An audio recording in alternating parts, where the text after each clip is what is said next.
Good afternoon, everyone. We are now in Judges chapter 8. Just by way of recap, in Judges chapter 7, um, Gideon led the fight against the men from the east. There were a lot of them, and they met at the valley of Jezreel. And from the valley of Jezreel, they chased the men, and the men all ran to the east, across the Jordan, and to the south. And when they came down to the south, they came to the land of Ephraim. Now, understand that in the valley of Jezreel, that area is towards the north, and you find the northern tribes engaged, the Manasseh, where Gideon came from.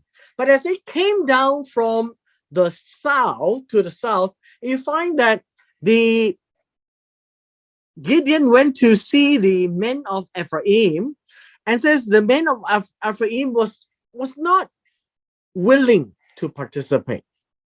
The men of Ephraim was angry with Gideon. He says, "Why have you done this to us by not calling us when you went to fight with the Midianites?" Now, the argument here is that Ephraim felt, I guess, I would say betrayed, but it seems to them that Gideon was very disrespectful because Ephraim is a major tribe, a large tribe. And when they went to war in the north at the valley of Jezreel, they weren't invited. And so the men of Ephraim felt that they were not given due respect by Gideon. And so this word reprimanded him. I think, I guess you could say the word here is contend. Contend means argued, is to strive, quarrel. And basically, you would find that from the text, you can also see that the men of Ephraim just really wasn't happy at all. And I want all of us to pay attention to how Gideon dealt with two issues. And as we move down later with Sukkot and Penuel, it begins with Ephraim. The way that Gideon dealt with these people is something that I suppose we can learn from the wisdom that he had. Instead of arguing, he was willing to submit and turn this situation from such an argument to one that has won them over. And so I guess paying attention to how Gideon engages will really help. And so Gideon said to them, "What have I done now in comparison with you?" Meaning, when I was there at the valley of Jezreel fighting the Midianites and the men of the east, how can that be compared to what you can do now? Now he gives us a comparison illustration. Is not the gleaning of the grapes of Ephraim better than the vintage of Aviezer?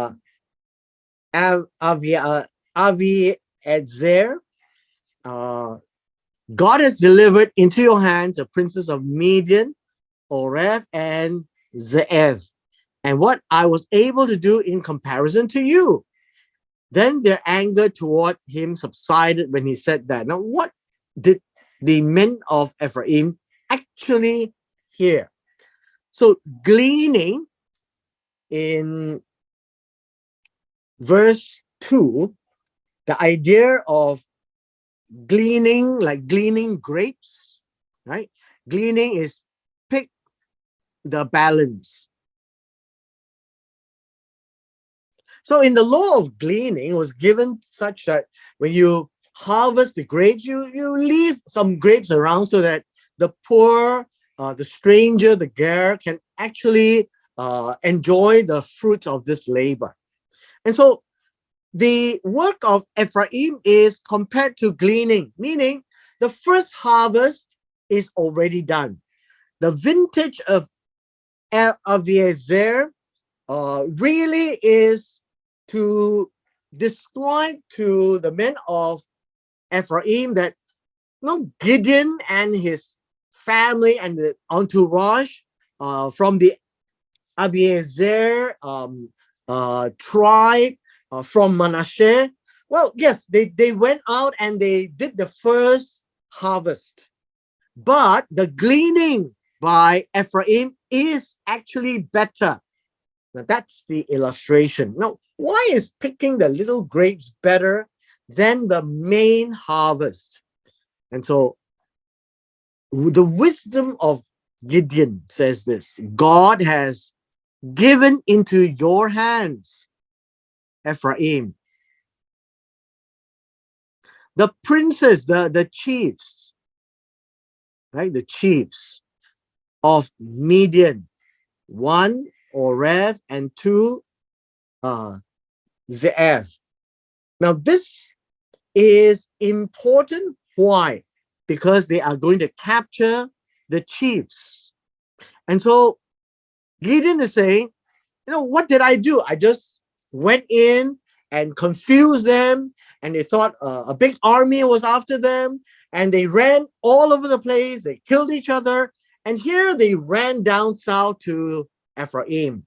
And so you, men of Ephraim, is going to capture the chiefs of Midian. Gideon never did. And so in that sense, you find that Gideon is saying, what you're going to do is greater, is better than how Gideon has encountered them in the valley of Jezreel. In verse 4, Gideon then came to the Jordan, and the Jordan means the Jordan River. Towards the Jordan River, he and the 300 men who were with him crossed over, and this would be to the east shore. Now, at the east shore, they were exhausted, but they're still chasing. Then he said to the men of Sukkot. Now, Sukkot is actually a place near the brook of Yabuk, which is on the eastern side of the Jordan. That's where they were. And so Gideon came tired, and he says, please give loaves of bread to the people who follow me, the 300, for they are exhausted, and I am pursuing. In verse 5, I'm pursuing Zevar and Zalmunna, the kings of Midian. Now, in this case, we have kings. Just now were chiefs. These are kings. These are the, I would say in today's terms, generals of Midian. Now, the problem begins here. The leaders of Sukkot. Now, this is in the land of Israel, on the eastern shore.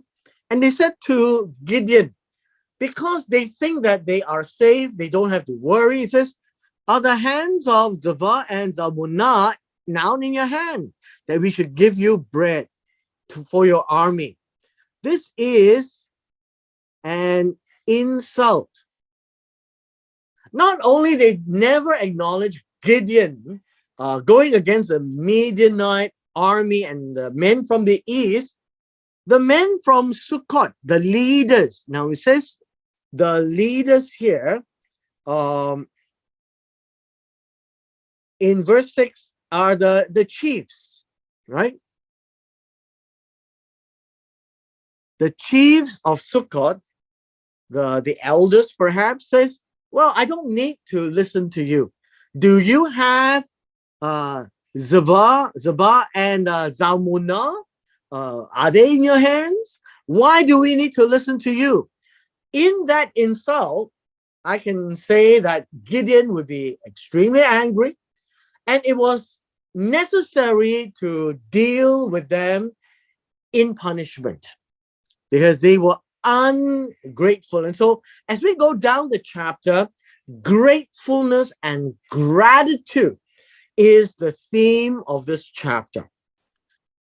Because the efforts to capture Zava and Zalmunna is more time sensitive than dealing with the leaders of Sukkot, you'll find that Gideon is not going to let this pass. Gideon pronounces the challenge.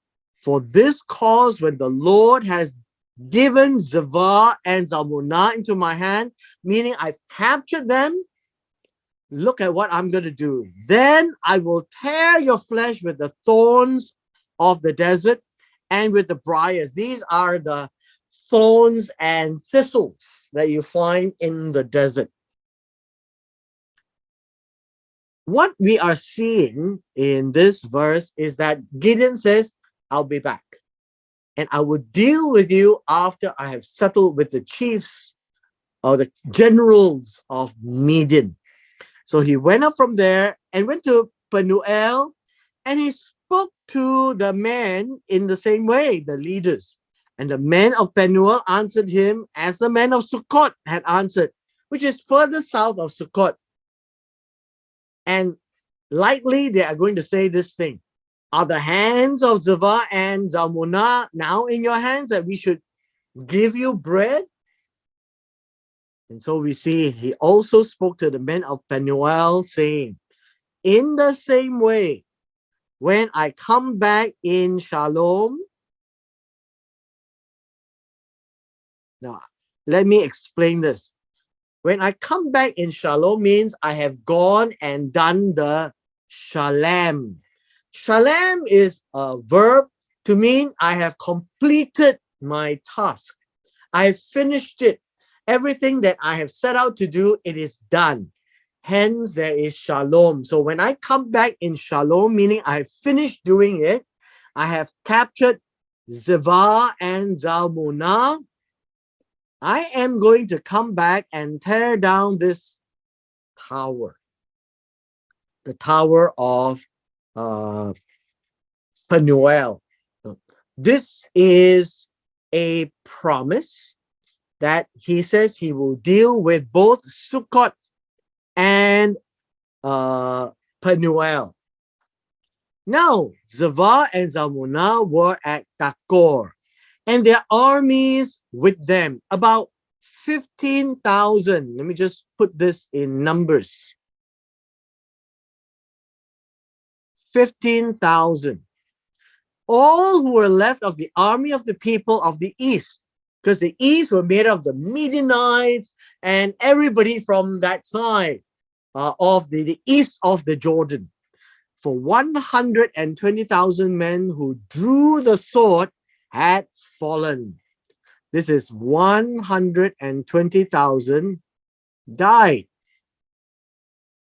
So how many men were at the valley of Jezreel? 135,000.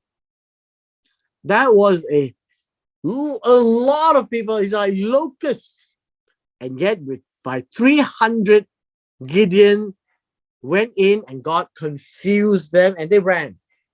Then Gideon went up by the road of those who dwell in the tents on the east of Nova and Yokbehah, and he attacked the army while the camp felt secure. When Zava and Zalmunna fled, he pursued them. He took the two kings of Midian, Zava and Zalmunna, and routed the whole army. They actually went in 300 to beat the army. Now that the task has Shalem, they now have Shalom. Remember what Gideon promised. Gideon, the son of Joash, from Avid Edzer. These were the tribes in the the Manasseh. That's the son of Joash. So what happened here? If you take a look, they came back from the battle, from the ascent of Ares. Now, this is actually you will say that this would be Ma'ale ha-Hares. Ma'ale ha-Hares, let's see, the idea of Hares is the sun, the path of the sun. He caught a young man of the men of Sukkot. Remember, there were two places, Sukkot and Penuel. He interrogated him. He says, write down for him the leaders of the Sukkot and its elders. How many of them? 77 men. This would be the judgment list. Gideon came to the men of Sukkot and said, here are Zevah and Zalmunna. You say, I don't have them. I have them now. But you ridiculed me. Now, verse 15 says, you ridicule me is, I guess you can say, reproach, taunt, right? Taunt, mock. So you laugh at me when 300 of us went after the kings of the Midianites, saying, are the hands of Zevah and Zalmunna in your hand, that we should give you bread to your weary men? Gideon took the elders of the city, all 77 men, brought thorns of the desert and briars, and with them he taught the men of Sukkot.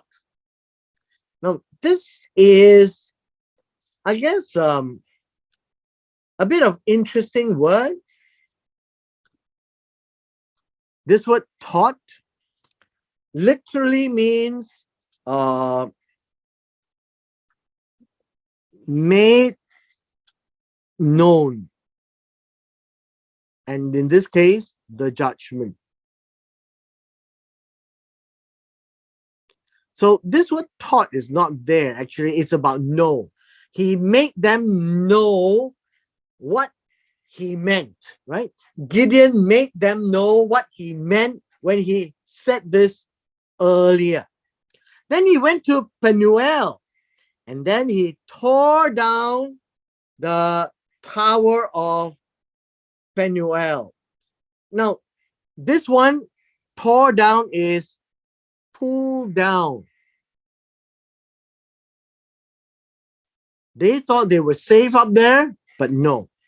They killed the men of the city. And so the retribution to Sukkot and Penuel is now done in full. Gideon now deals with Zevah and Zalmunna. So Gideon said to Zevah and Zalmunna, what kind of men whom you killed at Tavor? Now, Tavor is at the end of the valley of Jezreel. So if this was the Galilee, you find that Jezreel would be here. This would be Jezreel.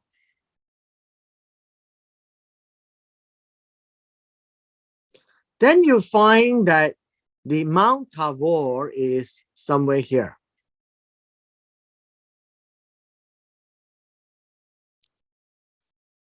Now, Mount Tabor is a very important place later at the time of Saul. But for our purposes, why is Gideon asking? Well, follow in verse 19, but let us finish verse 18 and you know. The kings answered, what do you mean, what kind of men we killed at Mount Tabor? We killed them and they looked like you, right? Each one resembled the son of a king, which means that Gideon really dressed up like a hero, a mighty man. And then Gideon said, They were my brothers, the sons of my mother. Now, this is to make sure. You see, brothers could be men within the family of the same generation, or they could be men of the same clan. But in order to narrow down who brothers actually mean in verse 19, then it is about who the mother is. It's my mother. And so they are brothers by blood. You killed them. And so, as the Lord lives, and you need to understand by now, you should know this is an oath. It is to swear by the name of God. If you had let them live, I would not kill you. But since you killed them, so sorry. And he said to Yether, his firstborn. So Yether, his firstborn, he says, stand up, kill them. But the youth would not draw his sword, for he was afraid, because he was still a youth. Now, what do you mean a youth? Nahar means a very young boy. So he has never really gone out to battle before. So Zavah and Zalmunna said, rise yourself and kill us, for as a man, so his strength. This is to say that his son is a youth, but you kill us because you are a man. So Gideon rose and killed Zavah and Zalmunna and took the crescent ornaments that were on their camels' necks. This is a booty, possibly made of gold. Verse 22. Then the men of Israel said to Gideon, wow, Gideon has led us into battle. He has freed us from the Midianites and the 135,000 strong army of the men of the east. And so they turned around and says, hey, Gideon, why don't you rule over us? And the word mashal as rule is to reign. It is to exercise kingly authority.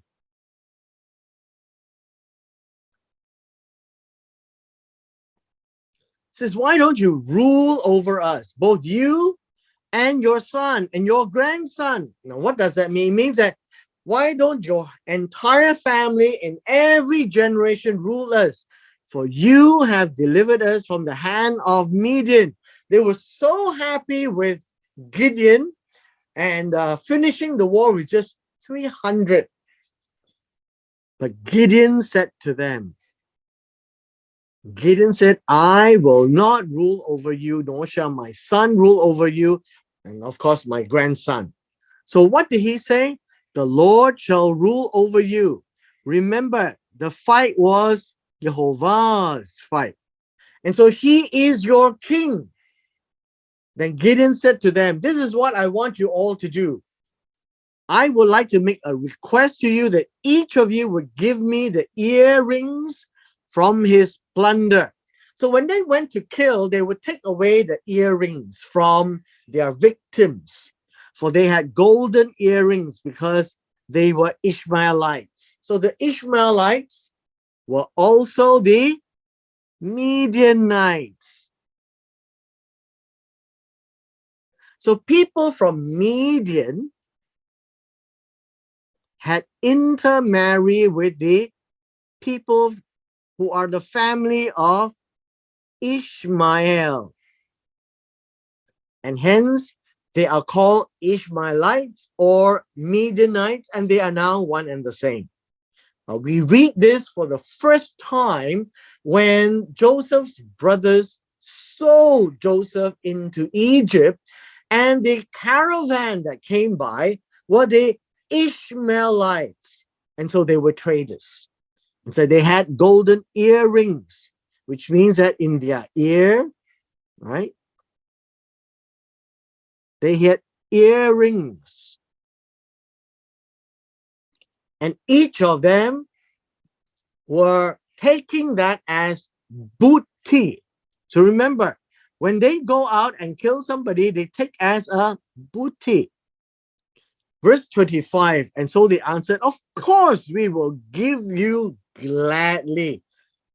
It's just an earring, and they spread out a garment.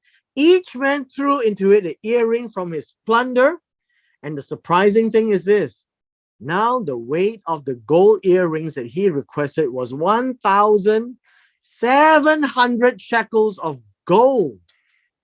1,700 shekels of gold is 1 shekel is about, say, 11 grams. So 1,700 shekels of gold would be about 1,700. It would be 170 grams of gold, right? 170 grams of gold. Now, 170 grams of gold is a lot of gold. Today, 1 gram is going for a certain amount of money. So 170 that's a lot. And by that, there are the crescent ornaments that is around the necks of the camels, which Gideon picked, pendants, and purple robes, which were on the kings of Midian. And besides the chains that were around their camels' neck. So you have the crescent ornaments and the chains. All of this were made of gold. And so after this, Gideon went to make an ephod. An ephod is a garment, a special garment, and set it up in his city, Ophrah. And all Israel played the harlot with it there. They went to worship, treat as God. Instead of going to Shiloh, where the tabernacle is, and it became a snare to Gideon and to his house. The intent was a memorial. Memorial of this supernatural fight where 300 went against 135,000, and yet they win the battle. And instead of a memory to commemorate, people started to treat that as an idol. And when that happened, problems begin. So thus Midian was subdued before the children of Israel, so that they lifted their heads no more. The Medians cannot come back after them. The country was quiet, and if you remember, this word was at peace. There was no disturbance, no war. It was quiet because there was no war for 40 years in the days of Gideon.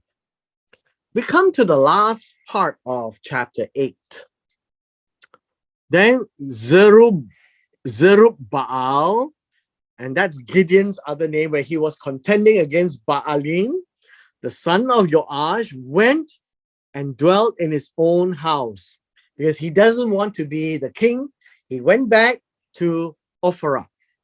Gideon had 70 sons who were his own offspring. Well, how do you get 70 sons? That's a lot of children, for he had many wives. And so this idea here is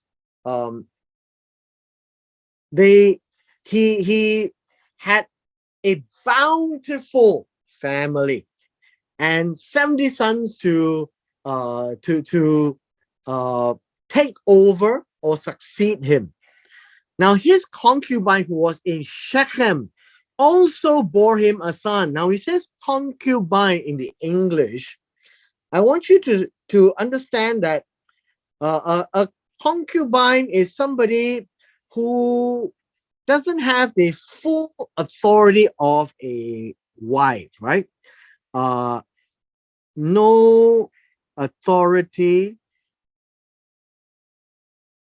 of a wife in the sense of she is not a free woman, okay, as a free woman. So this lady from Shechem is a bond woman. She is still a wife in the sense that they had children, but they're not a wife from the sense of a free woman. For example, Abraham had children, had a child with Hagar. Now, Hagar is a bond woman and is under the authority of Sarai. But nevertheless, she had a child with Abraham, and so in in the sense, she's called a concubine. Uh, uh, well, I guess Pilegesh is the word, but uh, the idea here is she is a wife of a as a bondwoman. I think that would be the easiest way. She doesn't have the free rights of a free woman like Sarai. So in this case, this particular woman who bore him a son is a maid servant, if you like to put it that way, whose name he called Avimelech. Now, Gideon is the one who gave names to all 70 sons. Now, Gideon, the son of Joash, died at a good old age and was buried in the tomb of Joash's father in Ophrah of the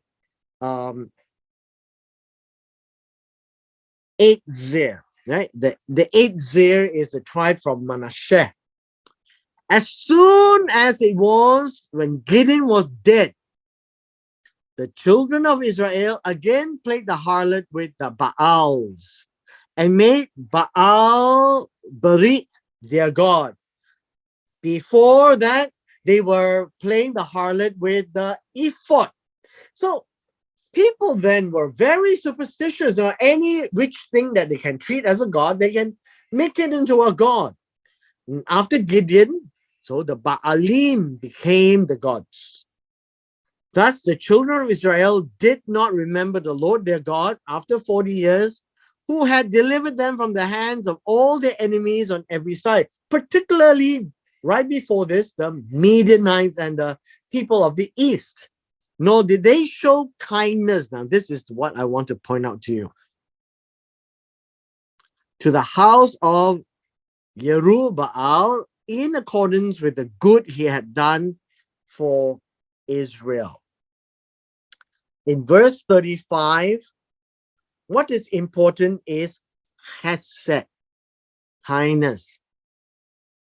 Chesed, translated as loving kindness.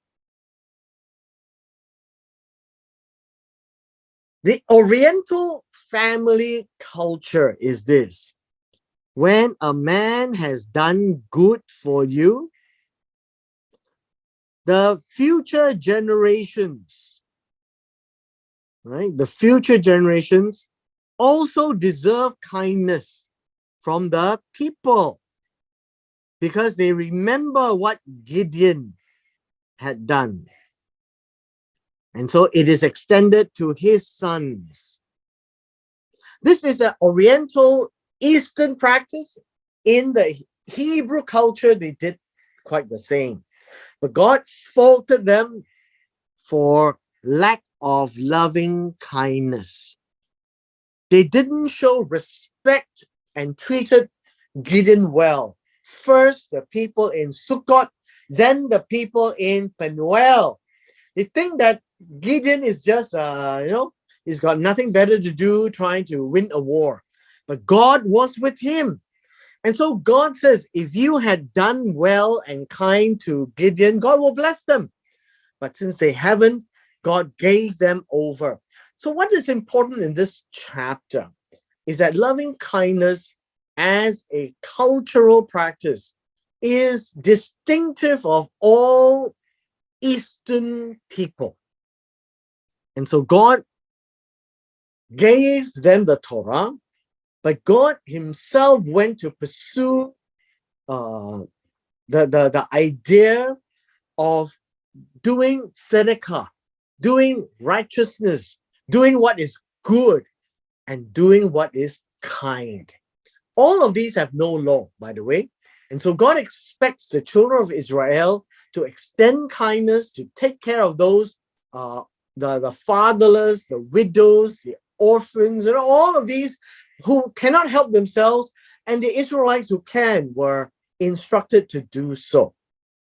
And the life of Gideon was sad in the end because the people, although had no wars, they mistreated the ephod and treated it as a form of idol. And after Gideon died, they forgot everything that was done by God. You see, they never treated God as God. They never treated God as their king. Even though when Gideon said, I don't want to be your king, Hashem, the Jehovah, is your king. And so you only look up to him. But they decided to look at human creations as idols. And with this, we find a sad ending to the life of Gideon. And next week, you'll find that in a very long chapter, something comes back to haunt the sons of Gideon.